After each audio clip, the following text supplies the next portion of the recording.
Good morning, tubers. Matt M. Roy back again. Back with you from a local laundromat here in Sonora, California. You see these banks of washers here. We're using all 4 of them. That's because we actually haven't done laundry in about 3 weeks, and we were all running out of stuff. A couple of things going to be going on today. Hopefully later on, we're going to tour Jamestown, and we're going to go ahead and see the train museum. This is pretty much an old gold mining area. So basically, we can see the train museum, all the old mining equipment that they had. Now, they saw that last year, but I never got here last year, as you guys know. So this is going to be kind of interesting for me. I'm so glad you guys liked the Hearst Castle vlog. I was really happy that that turned out very well. I'm going to go ahead and film the train museum today. Hopefully going to get a lot of nice footage there. It's going to be very hot, so I don't know how long we're actually going to be able to be out there today. We're just going to have to kind of play it by ear. So we got some more laundry to do, and I will talk to you guys a little later. All right, tubers, so here we are in Jamestown, California. This is the railroad depot here. You can see some of the old school things they had here. One of those little, I think, push carts. Classic barrel. This is what people back in the day would have stored their luggage in. See the Sierra Railroad, a living legacy. Classic little dollies here. See, Railtown 1897 State Historic Park. The departure and arrival times for, looks like, up to 4 trains there. It's like they can show you a little video snippet there. Very cool. Thank you. Railtown 1897, this was established. Got the classic locomotives there. And as you'll see over here, one of my personal favorite movies was, at least in part, filmed here. Back to the Future 3. Very cool. And then apparently High Noon was filmed here too. So we're going to go ahead and head into the gift shop, and we'll see what we get to do for the rest of the day. Talk to you guys in a little bit. 1897, it's called Railtown 1897 because a group of 3 individuals got together, formed a company, and they built this railroad from Oakdale, which is 41 miles away. And Oakdale is known by the people who live there as the cowboy capital of the world. That's what they named themselves. A bunch of rodeo cowboys that grew up in Oakdale. Came here to Jamestown, and took 8 months, which is pretty quick for laying track, and then extended it 5 miles to Sonora, which is the big town, and then ultimately up the hill to Standard, California, where there's a lumber mill. That lumber mill is still operating today, and yesterday, yesterday, I have to figure out what day of the week it is. It's Friday. It's Friday. I was here, it's Friday. I was here on Tuesday. That's the last day I was here. So on Tuesday, we actually saw a train when we were on tour go past with just the locomotive, and it came back, and I told everybody, okay, let's count how many carloads of lumber, because if it's 5 to 8, then our economy is booming. If it's 1 or 2, it's, and so we go, train comes back down, we go 1.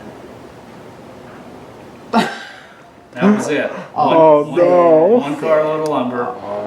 So anyway, so went up to Standard, California, and then they also wanted to go to Angels Camp, because on the way to Angels Camp, which is about 15 miles away, there's gold mines on the way.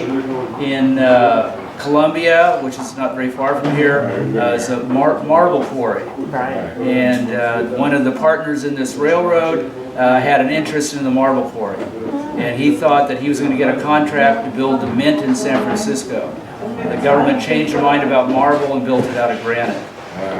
So anyway, so they went to Angels Camp, and we'll talk a little bit more about that in a few minutes. So where you are right now is the freight shed. So all this whole building was for freight, and there's a freight scale right there. Next to this building was the ticket office, business office, and station, which is that 2-story building. And next to it was the Neville's Hotel that's down there in the corner. All those things have burned down. Everything in the day burned down.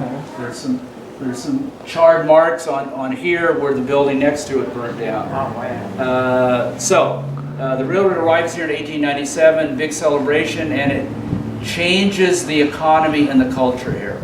Because now you could get on a train which connects to another train in Oakdale, and you could be in San Francisco in about 3.5, 4 hours.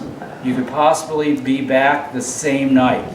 Otherwise, it would have been a 5 or 6 day round trip on a horse. Wow. Not very comfortable. You can now ship your goods to market. If you're growing apples or pears, you can ship them to Los Angeles. It'll be there in 2 days, 3 days at max. So you have a better market for your goods. Right. So it just really changes things. So everything is going great until about the 1930s, and then you have improved highways, and you have trucks and buses competing with this railroad, which slows business down a bit. And some people want to abandon this railroad, figure it's not making money, but and the other thing happens in the 1950s, all the railroads in the United States convert to diesel electric.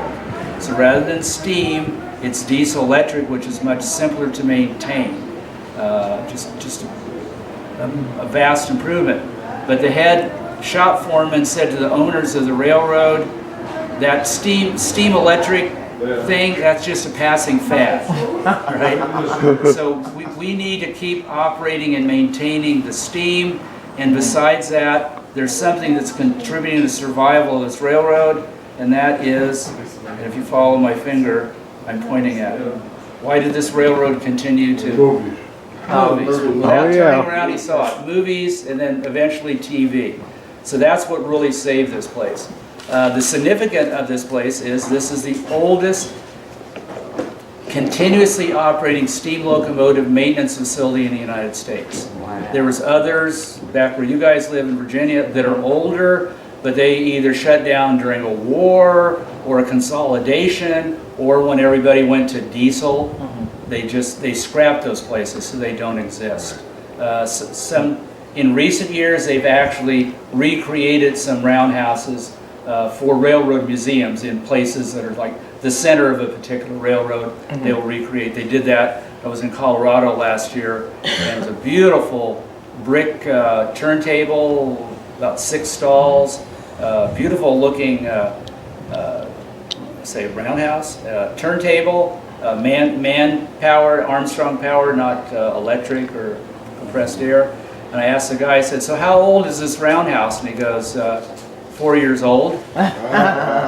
Really? I said, yeah, there was never a roundhouse here. There was one someplace, but it wasn't here, and it's gone, so they recreated it. Wow. Okay, let me see here. I know where you guys are from. Where are you guys from? Germany. Germany. Wow. Michael Schumacher, Sebastian Vettel. Yeah. I would say the Formula One drivers. But Michael Schumacher is very ill. Oh, yeah. He's still there. Yeah. He's still there. That's right, yeah. Yes. Okay, let's see. So we're going to go out this way, we'll talk about the trains, and we'll go down to the roundhouse. Okay. All right. This is beautiful. Moving on to 11:30. Almost on time. Well, this right here, if we had a locomotive at the end, this would be described as a consist. So it's what the train consists of. I guess that's what it means. Okay. So we have a steam or a diesel engine, and it'll almost always be facing this way, and then we back about 3.5 miles to an old quarry. They uncouple and they do a runaround. So they run around, come to this end, and then they pull it back, coming forward. Okay. And it's downhill going that way and uphill coming this way. A couple of cars, both about the same year, about 1924. I believe this one started out as a wood-sided car, and then it was covered in metal. This started out as a car with windows and the whole thing, and then the Great Northern Railroad cut out the windows to make a mountain observation car for pictures. This is the car you want to be in this weekend. It's going to be 105 degrees, hot, and they have great big igloo ice water containers, and I'm sure they're going to refill them every trip. All right. Sometimes they last all day, but this weekend I'm not working. Oh this yeah. Yeah. You got to stay hydrated for sure. Yeah, we had already said that on our notice. Thanks for showing up and stay hydrated. Okay, so we'll go this way. Oh, so Angels Camp is over there, which we'll talk about a little bit more. There's a baggage car. So that second car is a baggage car, and we use it as our dressing room. And during Polar Express, have you guys heard of Polar Express? I saw it, yeah. Yep. Okay, so we have Polar Express 3 weekends, 4 trains a night, and that's where we get our uniforms, and they feed us there. Of course, it's moved down closer to the station. And we have everything from lobster bisque to tamales to just endless food. They keep us well fed during that. They want us happy. Nice. The 2901. Water tower. Oh, the water tower. We're checking out the water tower from. Don't give it away, please. That's going to be a question. okay. Thank you. I'm glad I heard that. Oh, good. This is our crew caboose. If you're operating a train, engineer, conductor, or even a car host, which I do occasionally, you have to report for safety meeting here. We are governed and regulated by the Federal Railway Authority, federal agency. So they come and they inspect our tracks, our equipment, our switches, and if they point something out, we fix it immediately. Last year down in Santa Cruz, they have a big Polar Express experience down there. The FRA, Federal Railway Authority, phoned them up or sent them a letter and said, you can't operate your train because you did not do the repair that we specified 6 months ago. And they replied back, we did the repair, we just didn't fill out the paperwork. And they said, same difference. You cannot operate. So they missed a whole weekend of revenue. And they had to reschedule all those people or people that couldn't do it another time, they had to give them their money back. So if the FRA says, fix it, you fix it right away.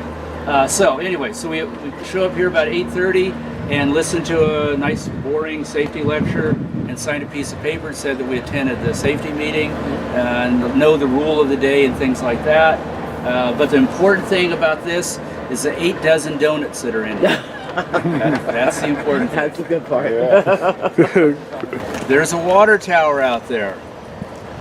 I'm going to ask you the significance, importance, or what the water tower was used for, and there's 2 answers. Well, what's the water tower for? Water, yeah. Okay. And the other good answer to that is, go ahead and say it. It was on Petticoat Junction. Petticoat Junction. TV program in the 1960s. We had the train leaving here, which was called Hooterville, going out to Shady Rest Hotel. The women that run the hotel have 3 daughters. At the beginning of the TV program, the 3 daughters are taking a bath in the water tank. I remember that. That was funny. Not too clean. Not too satisfied. But it did not have a roof on it then. Okay. So here's our caboose, which we use for kids' birthday parties. This car here is called our first class car or parlor car. It's the more expensive car during Polar Express. That has a big armchairs rather than bench type seats. And also on this end there's like a little bar, whatever, food service area, and there's also a barber shop. It's like a big barber shop, and we have, I said did I say about weddings? Nope. No. Oh, okay. Birthday We were up there. So they'll couple that car to the open car. They'll take all the tables and chairs out of one end. That'll become the dance floor. And then the bride will hang out in the barber shop. She could sit in the barber chair, nice and comfortable, relax under attendance, and they have a nice curtain that goes across so she's not cold. So just a little safety lecture. Do not stand on the rails. You could slip off and you could break your ankle. Did you hear that? Yes. Don't stand on the rails. Don't stand on the rails. Okay. This has been a continuously operating steam locomotive maintenance facility for over 125 years.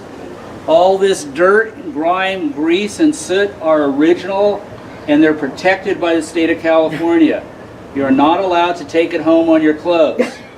Be careful what you lean against. All Protected right? grease. That's a new Yes. one. So come on in.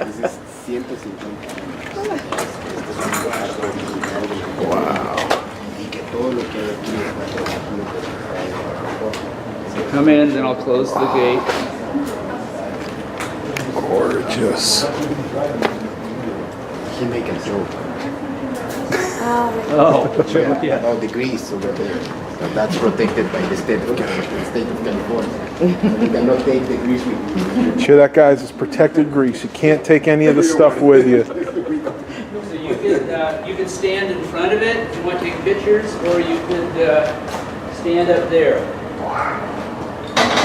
So this is our movie queen, number 3. It was built in 1891. It's been in over 200 movies, TV episodes. Rogers Locomotive weighs 50 tons. Does anybody notice anything about this locomotive that doesn't seem to be appropriate? The antlers. We don't know for sure, but we think it was George, our head mechanic, put them up. little joke. So this underwent a complete restoration in 2010, $1.4 million. All donations, no tax dollars. Does everybody know who Clint Eastwood is? Oh, yes. We're going to say Rawhide TV filmed here, Unforgiven. He was a benefactor and he helped collect money for the $1.4 million. So everything is new on this. Operates every Saturday. This weekend, I guess it's a holiday. Oh, Father's Day. It's going to operate Saturday and Sunday. So usually like to just operate it one day a week. But on different holidays, they get approval and they're going to operate it 2 days. And people from Germany, I don't know how many times in the last 3 years, come here on a Sunday after they've been to the Grand Canyon in Yosemite, and this is their last stop, and they want to ride behind number 3, and they're here on Sunday. And I have to say sorry. Come back, and they go, but we have to be in San Francisco to the airport tomorrow. I said sorry. But you can see it up close. So I'll talk a little bit. But I said it went to Sonora, to Standard, Angels Camp. In order to get to Angels Camp, between here and Angels Camp, there's a canyon with a river in it. You guys drove across that. If you drive across the bridge going to Angels Camp, on the far side, you'll actually see a cut in the side of the hill. That was the old right-of-way that the train went on. Very steep. So what they had was like they have in Switzerland, they have switchbacks cut into the side of the hill, and they're not very long, and the train comes along and it goes very steeply downhill. They stop, they throw a switch, they let off the brake, and then they back down. And they go zigzag back and forth to the bottom of the canyon, across a short bridge, and then up the other side. Did they ever lose their brakes and crash? Yes. Did anybody ever get smashed in between the cars? Yes. So it's a very dangerous operation, but it was the only way to get to Angels Camp. So they needed some small cars to fit on this switchback. So the cars that we looked at out there are about 79 foot long. They have 2 cars here, we still have, 33 feet long. Both wood cars with a wood frame. This one is a combination car, 14 passenger seats, and then a luggage and freight and mail compartment where the sliding door is. Made by the same company that made the cable cars in San Francisco. Could you repeat this with the donation? How many? Yeah. Okay. So I always look at the person that goes like this. And that means they know something. And I actually had a gentleman here about 3 months ago, all the way down. He was going like this.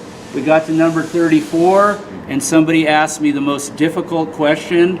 What's the blind driver? And I pointed at the gentleman. I said, would you like to explain blind driver? And I stepped out of the way, and he went over. He put his hand like this, and he said, so folks, And he just took over my job, and afterwards I said, "What's your story?" And he says, "I work on the Durango Silverton." So I mean, you could just tell by some of the way they. He's an auto mechanic.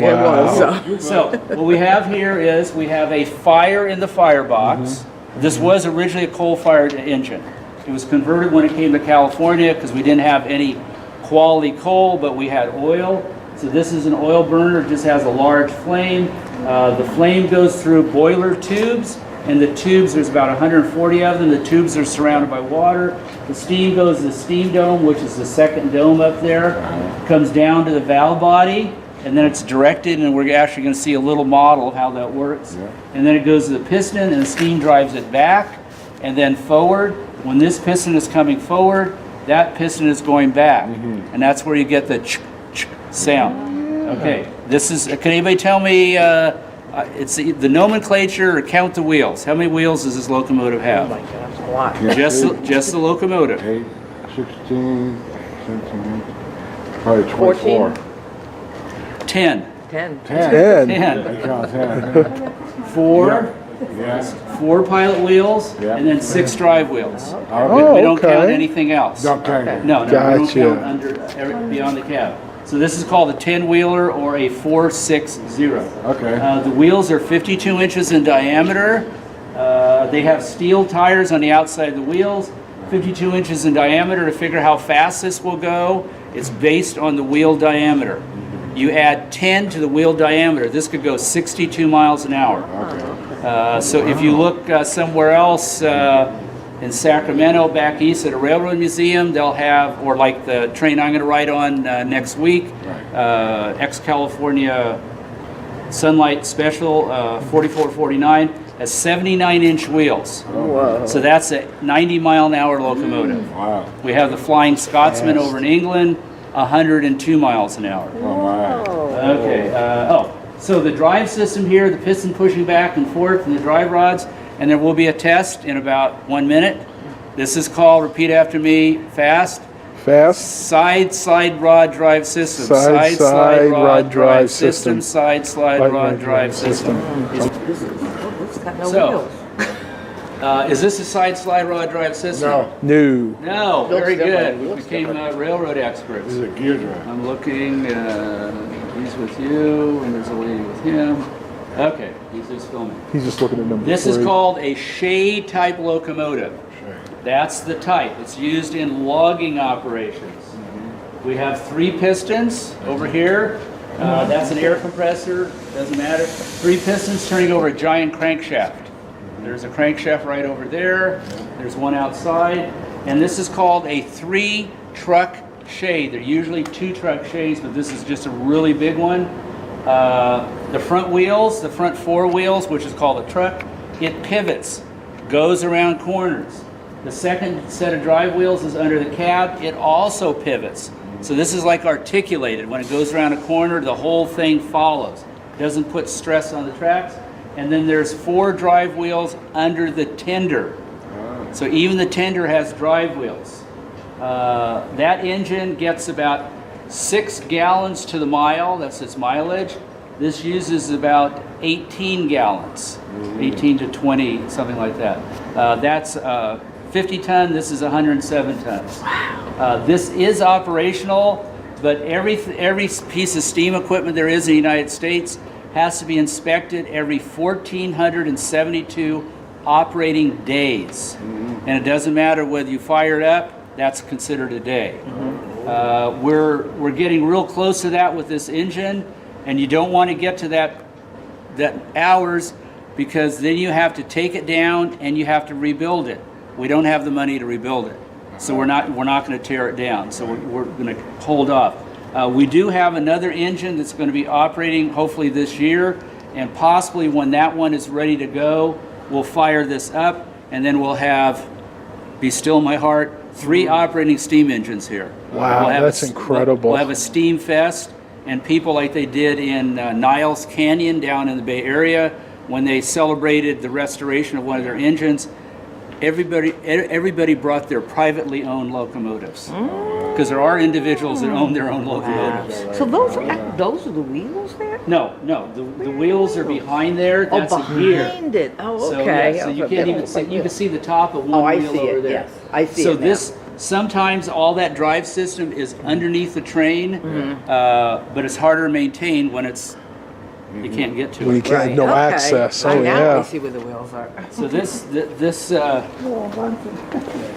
I was going to try to speak German, but I can't. Either. So who wants to lift up the wrench? Go ahead, dear. Yeah, You're he's got the strong. strength. Oh, I know it's heavy. Let's see. It's not an issue, he says. Not for him. So how much? I had two guesses. 60. See, that's what I thought for 3 years, because I used to lift up 60-pound cans of honey. I was a beekeeper. I had a guy a while ago that said 100 pounds, 42 pounds. 42. It's only 42 Wow. pounds. I think it's, with age, things seem heavier. Okay, so is anybody else? Almost like here. Do you want to lift it? We'll see either way. Let's Get close. There you go. All right, let's try. Try to lift it. Try to lift We don't Lift it up. Try Woo! She did it. Put it down. Good girl. All right. All right. I guess I got to give it a try. Let's see if I can do it Yeah, I did it one-handed. with one hand. That's Certainly. impressive. Not a problem. Oh yeah. It's heavy though. Or Older than a toddler. 16 kilos. 16 kilos, we think, 42 pounds. So, what I usually say after like this cute little 9-year-old girl lifted it up, I said, okay, sweetheart, now take the wrench, go up the ladder and tighten those 26 bolts down. No. And she said, I said, I'm just joking. I'm not serious. So this is the wall of tools. If you bought a Locomotive brand new, it would come with a set of tools like a motorcycle or a sports car would. And then there's tools. This is obviously blacksmith made, blacksmith made, blacksmith made, blacksmith made. Factory, you can just see it's a more finished look. This is called an alligator wrench. It has smooth on one side, teeth on the other, used to hold like tubing as you like break the nut loose. That's what I would think. Yeah. And Oh, this, yeah. I have one of these. I have one of those at home. It says Southern Pacific. Another one like this. And George, our head restoration, I said, so what do you call this? Because I used to think of it as a moon wrench or a starter wrench. And he goes, no, that's a throwing wrench. You get ticked off at something, you just throw It it. looks like you could throw it. Looks kind of like a boomerang Yeah, at hopefully it parts. doesn't crack. It does not operate.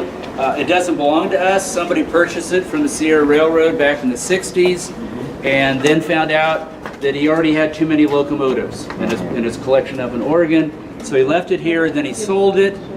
He's passed away. The guy he sold it to has passed away. Oh, wow. So the state of California doesn't know who it belongs to right now. Oh, nice. This is how this shows the piston going back and forth. And then this is a teaching tool from the 1930s, actually from a teaching college. And then this is, can anybody tell me what this rod is here? Johnson bar. This is the reversing mechanism. Okay. So I mean, it's hard to tell, but when you turn this and you move this, it opens a different valve. So Okay. the engineer would come to a complete stop. He'd align all the rods. He'd look where the piston is, and he'd try to stop the piston in the center of its travel, and then put the steam behind it rather than in front of it. So if you ever see an old movie and the train goes toot toot as it's leaving the station, and the wheels spin this way, Yeah. and then they spin that way, Yeah. and then they move slowly ahead, Yeah. that's the engineer trying to get it out of neutral into a reverse or a forward gear. got it. whichever. Oh, okay. So they don't listen to what I say. All right, so we are going up to this number 34 non-operational locomotive, And my group says, and we're going to go sit in the seats.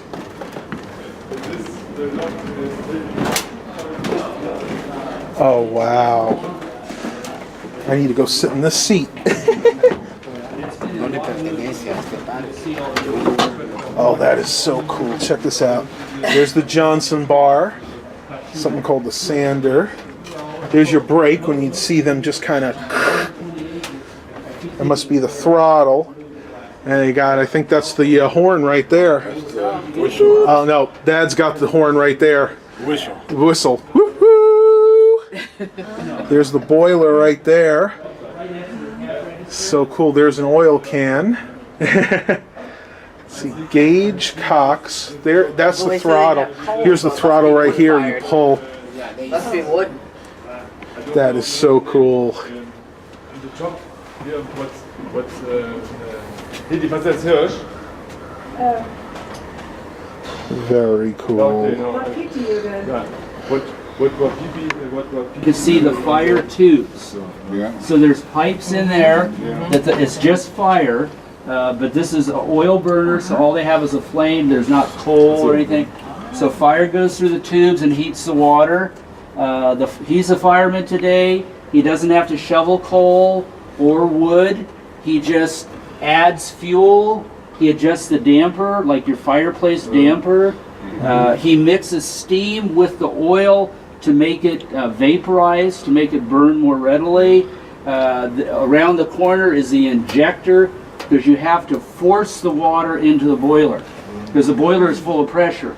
So you have to force the water in, and there is a gauge right here that tells them how much water. If the water level is supposed to be about here, if it gets down to here and everything is hot, things can melt and then it can explode.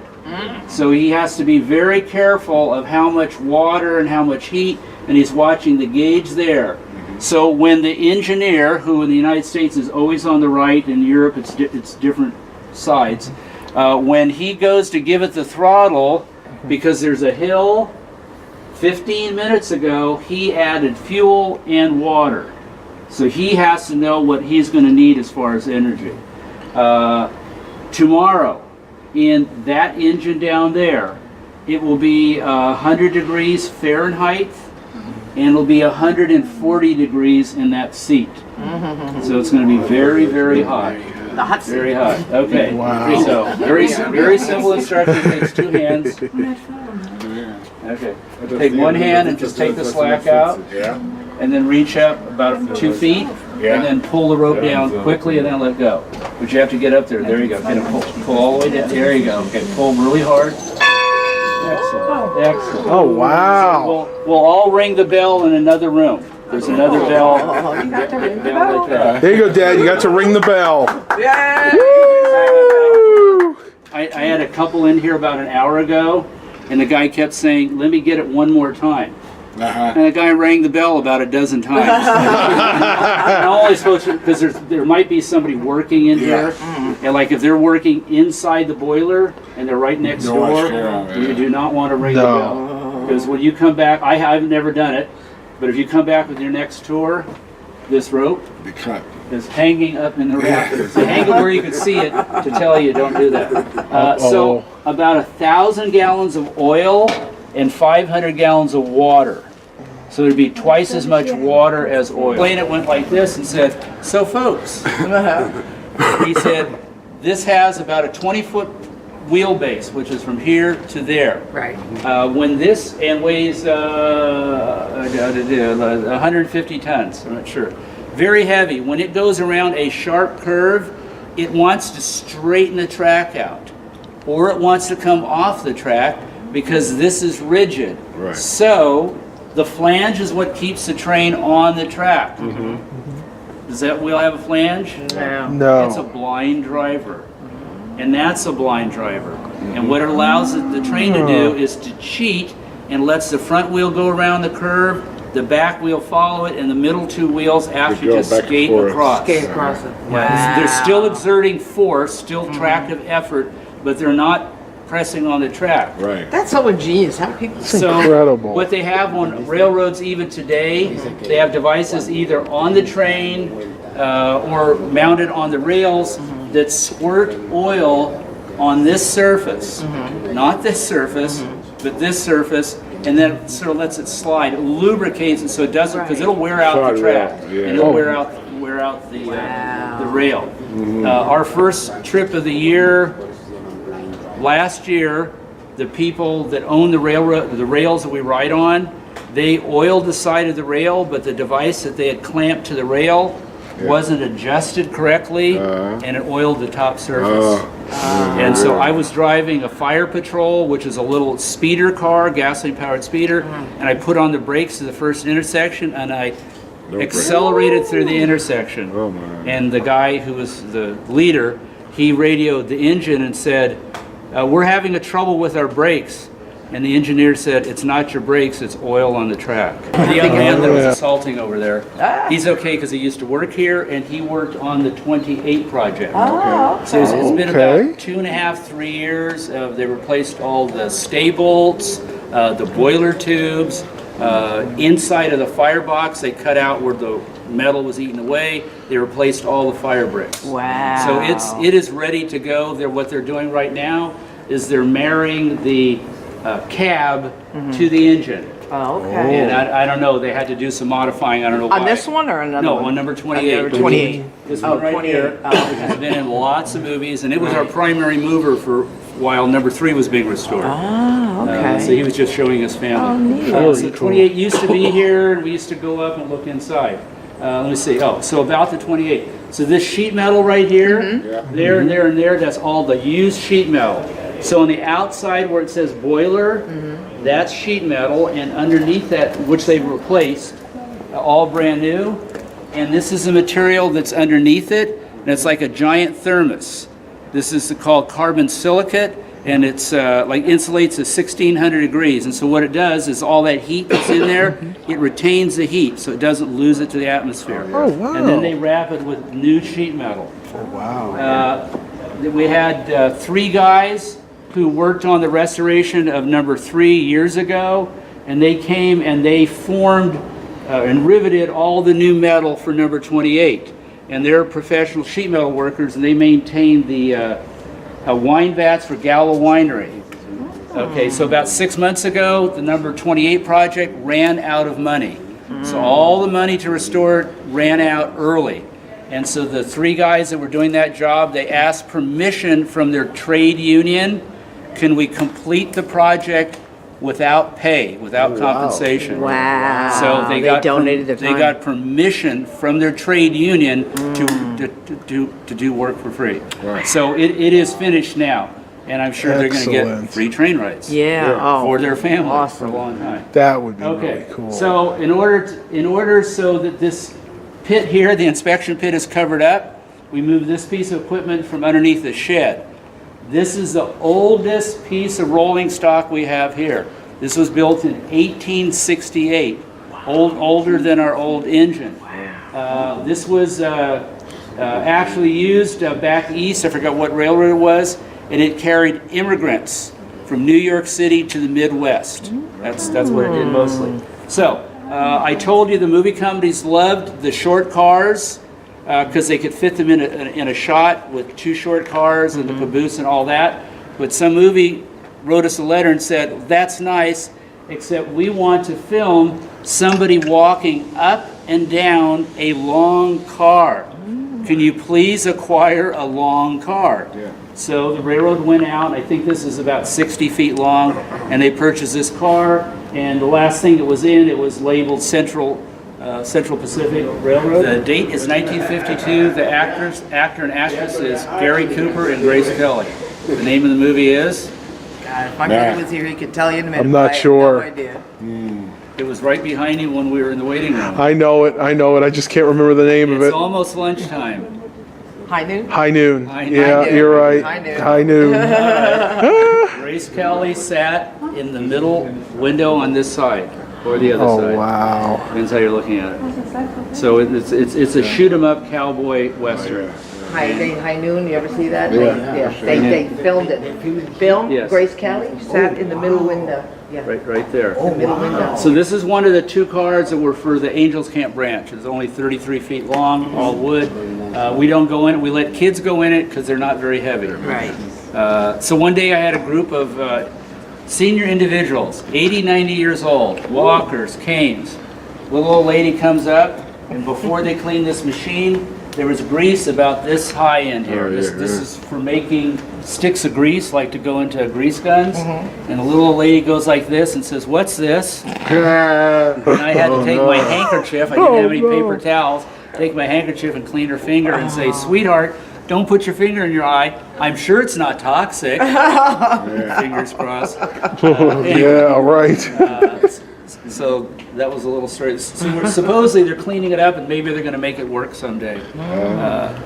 Anyway, so the number 6 car, we'll look at it. So it has a Potbelly Stove, and it has a drinking fountain, and a toilet. And when you flush the toilet, where do you think the waste goes? Right on the track. Right on the Right track. Very good. It's all the time.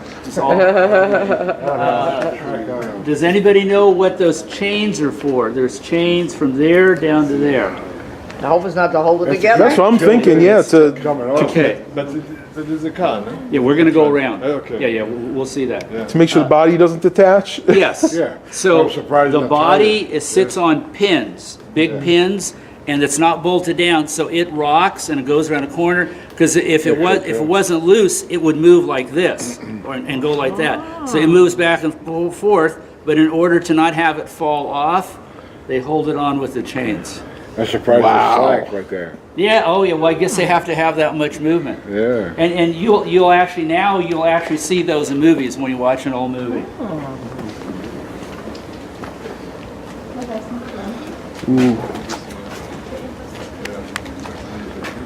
There's the Potbelly Stove, and I think the other side is the bathrooms.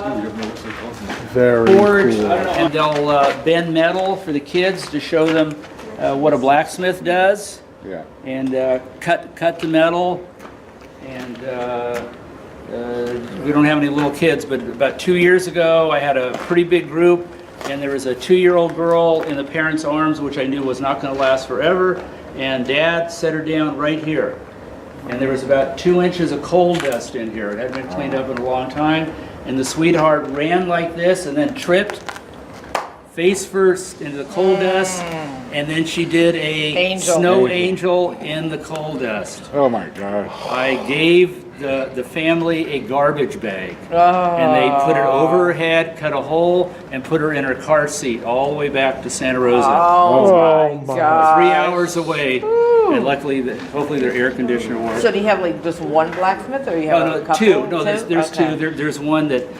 So the blacksmith that's here, and he has what his name, Leroy, and great big mustache. Handlebar. Yeah, big handlebar mustache. Very odd guy. He does most of the talking, and then the younger guy, who is only about 65, he does the actual metal work. Okay. Wow. But you think of it as being kind of a dying art, you Yeah, know? oh yeah, they talk about all the tongs, Yeah. and he sort of gets a little carried away with this thing right here. It's just a solid piece of metal. Yeah. They put it on the forge first thing, they heat it up, and then they set it on the anvil, and what it does is it preheats the anvil. So when you go to lay a piece of metal on it, and it It's just already doesn't hot. suck the heat out of it. Yeah. That makes sense, So that's yeah. you. I talked about the wheels, and then there's a tire on the outside of the wheel made out of steel rather than cast iron. What would you call this? Fire ring, Okay, turn those words around. ring fire. Thank you, Johnny Cash. Okay. So this tire comes off of the wheel by heating it up. It expands, and then you can take it off, and you can put a new one back on. So this is what this is for. And 2 years ago, this is Tom complaining. 2 years ago, I used to be able to turn on the propane tank, light the ring of fire, and then I would say, for a nominal fee, I'll let your charming daughter jump through the flaming hoop. Just joking. Not for real. I didn't think so. Is it a car or is it a train? Train. it's on the Train. Is it a car or is it a train? train. I'll ask it again. Is it a car or a train? I would say a train. Both. So you were right. Either both or yes. This is how I let everybody know where I'm from. And I met somebody I went to junior high school with the other day. Made in Oakland, California, my hometown. Very It's a white cool. automobile, white, and then white Volvo, white Kelvinator, whatever. So it was converted from a car to run on the train tracks by the San Francisco Municipal Railway. Yeah. It has wheels up there, a truck, a set of 4 wheels. It has drive wheels in the back. It also has a sander. Okay, I told you about flanges. That's what keeps the train on the track. So looking at this vehicle, and this is a hard question for me to ask and harder for you to answer. What piece, oh, you're a mechanic. What piece of automotive equipment is on this vehicle that you don't need because it is a train? What is on there? He said it. He said it right here. A steering wheel. You don't need a sinking steering wheel. Well, when they made the conversion, the brake pedal actuates the rear brakes, and the Ackerman arm underneath the steering box applies the front brakes. So you turn the steering wheel just a little bit and applies the brakes. So this was used as an ambulance car, a VIP car, a payroll car on the Hetchy Railroad. Okay. Yeah. 11:30, 12:30. Oh, wow. Okay, welcome to the machine shop / belt shop. We're losing everybody. Oh, there's a hand car right there. That is cool. Let's see, Model T without a steering wheel. Oh, look at that. Radiator. This is the machine shop. Sierra RY Company of California. Wow. Definitely bare bones there. Clutch, brake, gas pedal. No steering wheel to speak of. And there's your shifter right there. Actually, I think your brake is right here. Or it's the other way around. Not sure, guys. Really, really cool. Durango Silverton. So, Yeah, that was the first thing I saw was this little pump car or push car. Really cool. So you have one person on this end, Right. another person on the other end. Picture of me to be on top. Sure. All right. Go ahead. Go ahead. Pretend. you are touching something that John Wayne touched. Yeah, is that right? He's a macho. Now I have to set the record straight. Macho man. No, sissy boy. He's tall. Yeah. His partner over here, they have to go save somebody. The school's burning down. They have to go down there and save somebody. So Mr. Wayne gets on this, and every time his partner pushes down, this comes up. He's afraid it's going to hit him in his money-making mouth. So every time it comes up, he goes up. He flinches. He closes his eyes, and the cameraman says no. So they take him off of this, and they have the stunt man put his Oh, he can clothes break on. his feet. Yeah. He was afraid. So that's the device that you would put the wheels on if they were worn out. And they got a flat spot. You would turn on the lathe. There's a lathe for the wheels right there. Awesome. So 10 miles an hour, 4 men. 25 miles an hour, 1 man. Long arms and legs, very, very fast, goes very fast. What's the name of this? Hand car, Okay. hind car, and Latin velocity. And a velocity. You just touch. The one they put on for Back to the Future. Okay, yeah, we're heading up. We're going to see the movie props now. This is so cool. Look at all the boneyard stuff here. It's like an old wheel cylinder. A lot of scrap metal. Stuff that they need to reuse in the future. Come here. Back to the Future, Part 3. There you go. Thank you. All right. And how fast did DeLorean have to go? 88 miles an hour. How fast could number 3 go? 60, 62? 62. Very good. You want to come in? So that was a How little do they get it to fancy. go 88? Here, so you are saying. Oh, his pesto logs. Presto logs. Presto logs, Very that's good. He's saving the group. He likes movies. And every time they throw a Presto log in, that you see the boiler pressure go up and the speedometer climb, and the front wheel, the locomotive does a wheelie, 50-ton wheelie.